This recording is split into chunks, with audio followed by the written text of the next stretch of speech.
মধু আহরণের উপযুক্ত সময়, তাই অবসর নেই মৌমাছিদের।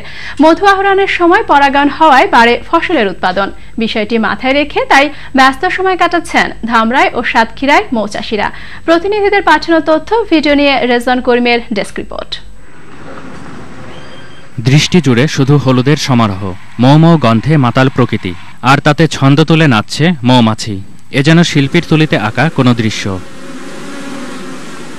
নিবিড় রবি ফসল উৎপাদন কর্মসূচিতে ঢাকার ধামরাই উপজেলার ৭টি ইউনিয়নে ৬,১৪০ হেক্টর জমিতে এবার সরিষা চাষ হয়েছে। এসব ক্ষেতে বাণিজ্যিকভাবে চাষ হচ্ছে মধু।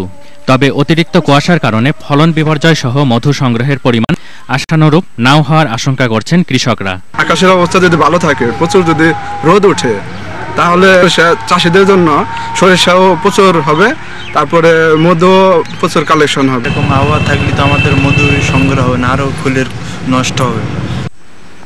সাতক্ষীরা জেলায় বর্তমানে ৪০০টি মৌ কলোনি রয়েছে। সমগ্র জেলা থেকে এবার মধু আহরণের পরিমাণ ধরা হয়েছে ২০ থেকে ২৫ টন।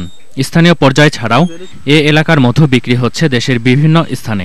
একটা সিজনের শেষে আমরা ১৮ থেকে ২০ টন মধু পাবো। কারণ আমরা তো সরকারি কিছু আর্থিক সহযোগিতা পাতাম, তাহলে আমরা আরো উন্নতি করতে পারতাম। মৌ বক্স স্থাপন করায় স্বাভাবিকের চেয়ে জমিতে ফলন বাড়ে বলে জানালেন জেলা কৃষি কর্মকর্তা।